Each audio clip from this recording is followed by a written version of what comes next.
సంఖ్యాకాండము 16వ అధ్యాయము. కోరహు, దాతాను, అబీరాము.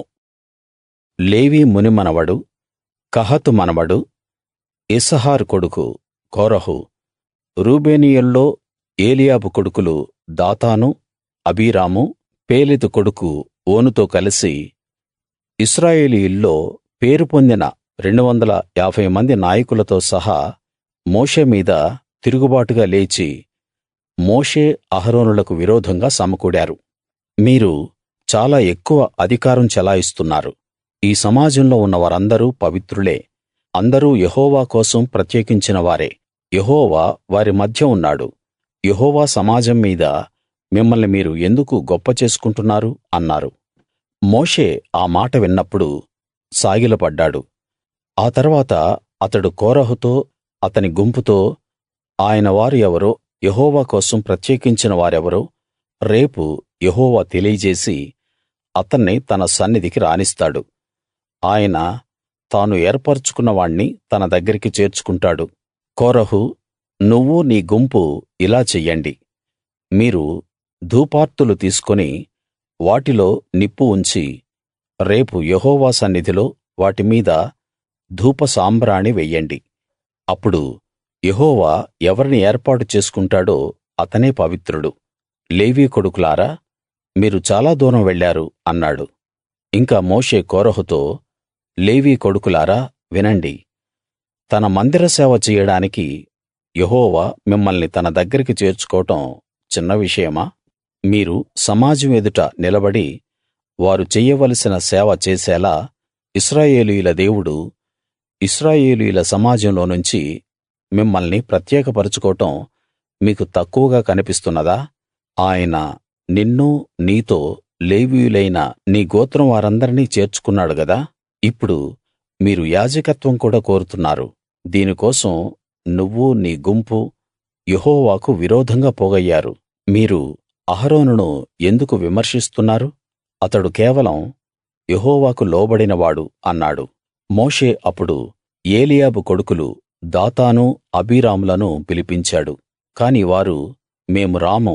ఈ అరణ్యంలో మమ్మల్ని చంపాలని పాలు తేనెలు ప్రవహించే దేశంలో నుంచి మమ్మల్ని తీసుకురావడం చాలదన్నట్టు మా మీద ప్రభుత్వం చెయ్యడానికి నీకు అధికారం కావాలా? అంతేకాదు, నువ్వు పాలు తేనెలు ప్రవహించే దేశంలోకి మమ్మల్ని తీసుకురాలేదు. పొలాలు, ద్రాక్షతోటలు ఉన్న స్వాస్థ్యం మాకివ్వలేదు.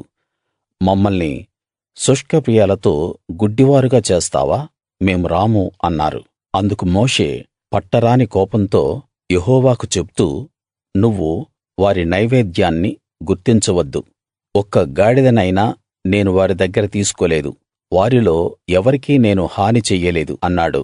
అప్పుడు మోషే కోరహుతో, నువ్వు నీ గుంపు, అంటే నువ్వు నీ వారు అహరోను రేపు యెహోవా సన్నిధిలో నిలబడాలి. మీలో ప్రతివాడూ తన ధూపార్తిని తీసుకుని వాటి మీద ధూప సాంబ్రాణి వేసి, ఒక్కొక్కడు తన ధూపార్తిని పట్టుకుని 250 ధూపార్తులను యెహోవా సన్నిధికి తేవాలి. నువ్వు అహరోను ఒక్కొక్కడు తన ధూపార్తిని తేవాలి అని చెప్పాడు. కాబట్టి వారిలో ప్రతివాడు తన ధూపార్తిని తీసుకుని వాటిలో నిప్పు ఉంచి వాటి మీద ధూప సాంబ్రాణి వేసినప్పుడు వారు, మోషే, అహరోనులు సన్నిధి గుడారం ద్వారం దగ్గర నిలబడ్డారు. కోరహు సన్నిధి గుడారం ద్వారం దగ్గరికి తన సమాజాన్ని వాళ్లకు విరోధంగా పోగు చేసినప్పుడు యెహోవా మహిమ సమాజమంతటికీ కనిపించింది. అప్పుడు యెహోవా, మీరు ఈ సమాజంలో నుంచి అవతలికి వెళ్ళండి, తక్షణమే నేను వారిని కాల్చేస్తాను అని మోషే, అహరోనులతో చెప్పినప్పుడు వారు సాగిలపడి, దేవా, సమస్త మానవాళి ఆత్మలకు దేవా, ఈ ఒక్కడు పాపం చేసినందుకు ఈ సమాజం అంతటి మీద నువ్వు కోపం చూపిస్తావా అని యెహోవాను వేడుకున్నారు.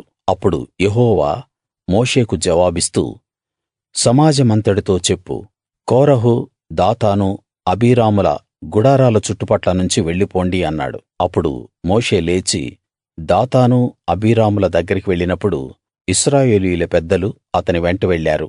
అతడు, ఈ దుష్టుల గుడారాల దగ్గర నుంచి వెళ్ళిపొండి.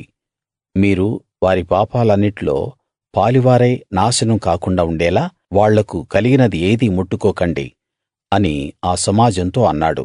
కాబట్టి వారు కోరహు, దాతాను, అబీరాముల గుడారాల దగ్గర నుంచి ఇటూ అటూ లేచి వెళ్ళిపోయారు. దాతాను, అబీరాము, వారి భార్యలు, వారి కొడుకులు, వారి పసిపిల్లలు తమ గుడారాల ద్వారం దగ్గర నిలబడ్డారు. అప్పుడు మోషే, ఈ కార్యాలన్నీ చెయ్యడానికి యెహోవా నన్ను పంపాడని, నా అంతట నేనే వాటిని చెయ్యలేదని దీనివల్ల మీరు తెలుసుకుంటారు. మనుషులందరికీ వచ్చే చావులాంటి చావు వీళ్లకు వస్తే, ప్రతి మనిషికి కలిగేదే వీళ్లకూ కలిగితే యెహోవా నన్ను పంపలేదు. కాని యెహోవా ఒక అద్భుతం చేసి వారు ప్రాణాలతోనే పాతాళంలోకి కుంగిపోయేలా భూమి తన నోరు తెరచి వారిని, వాళ్లకు కలిగిన సమస్తాన్నీ మింగేస్తే వారు యెహోవాను అలక్ష్యం చేశారని మీకు తెలుస్తుంది అన్నాడు. మోషే ఆ మాటలన్నీ చెప్పిన వెంటనే వారి కింద ఉన్న నేల తెరుచుకుంది.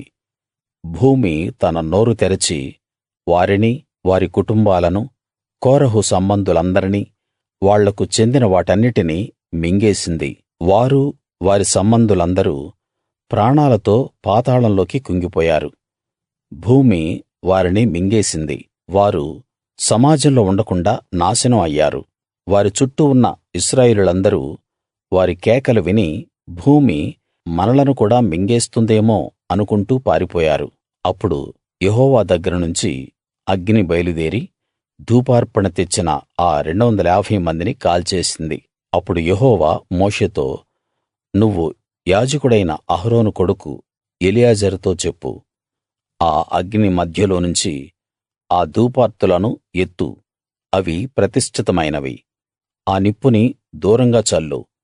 పాపం చేసి తమ ప్రాణాలకు ముప్పు తెచ్చుకున్న వీళ్ళ ధూపార్తులను తీసుకుని బలిపీఠానికి కప్పుగా వెడల్పైన రేకులు చెయ్యాలి. వారు యెహోవా సన్నిధికి వాటిని తెచ్చిన కారణంగా అవి ప్రతిష్ఠితం అయ్యాయి. అవి ఇశ్రాయేలీయులకు గుర్తుగా ఉంటాయి.